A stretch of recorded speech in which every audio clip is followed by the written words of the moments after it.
For the split squat, we want to begin by setting up our feet. They're going to be hip width apart. Most common mistake when people set up for a split squat is they have their feet right in line with each other and they're weeble wobbling all over the place. So we want to have our feet hip width apart. What that's going to do is provide maximum stability and control in the movement while also allowing our hips, knees, and ankles their specific ranges of motion so we can perform this movement with quality. So when we're getting set up, I'll show you from the front and from the back, and I'm also going to go over the common mistakes with this movement. Let's begin from the side. Feet are going to be hip width apart, toes straight ahead, heels down. I'm going to establish my neutral posture. Shoulder blades are back, but we don't want to arch that back. From here, you're going to have 1 foot forward, 1 foot back. Doesn't matter which one you start with. I highly recommend starting with your weakest side in the front because that's going to be the first half of your set and you have the most energy at the beginning of your set. Okay, that front foot is going to be flat, toes are straight ahead, heels down. Your back foot, you're going to be on the ball of the foot, driving that heel back. You want to have your torso centered directly between the front and the back leg. We don't want to have the torso here. We don't want to have this torso start back here. Once you're centered, taking a nice deep belly breath, still holding that neutral posture, avoiding any arch in the lower back. Lower yourself under control till that back knee is 2 to 4 inches above the ground. Come back up under control. Make sure you're getting this front leg extended. Okay, we want to avoid kind of coming up and just kind of leave it at bent. You don't have to lock it out, but make sure you're extending so you're getting a full range of motion on your front and your back leg. Once you complete all reps on this one side, step forward with that back leg and step back with the front, come back to the center, and then reestablish that split stance. Complete all reps on this one side. Now, let's say you're unable to go all the way down here. Maybe your range of motion doesn't allow you to, maybe there's pain.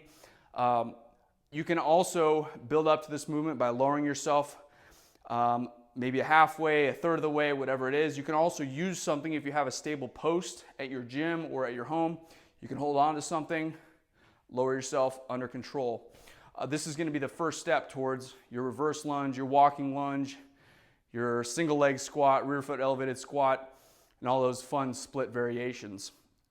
One of the most common mistakes with this, as people lower themselves, everything will look right at the beginning, but when they lower themselves, this back knee ends up buckling underneath, see if I can do it here, buckling underneath their hip so that it's right underneath or even in front of their hip, and it can cause a lot of not so good stuff going on with that knee. So I want you to pay close attention to make sure that back knee stays behind your hip. If there's a straight line coming down from my hip, I want to make sure that knee stays behind it.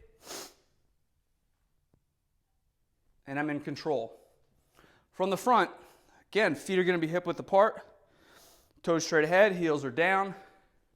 Boom, I'm going to step back with that back leg, front foot is flat, back foot I'm on the ball of the foot.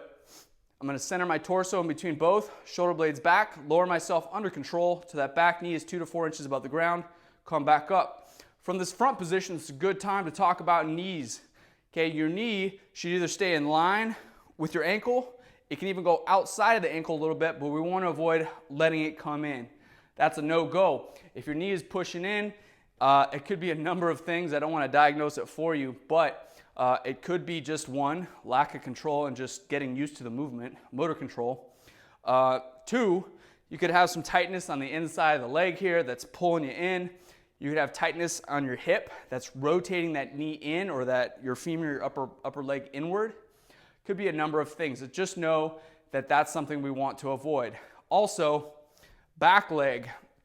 I want to make sure that back leg, the knee isn't pointing out. Okay? It's actually okay for it to point in a little bit. We don't want it to excessively point in, so you're going to have to find that middle ground. But those are the things you want to avoid. So make sure that knee stays behind your hip and make sure the knees do not cave in or flare out excessively, especially on the back leg. Make sure your torso stays nice and upright and you're not arching the lower back. That is the split squat.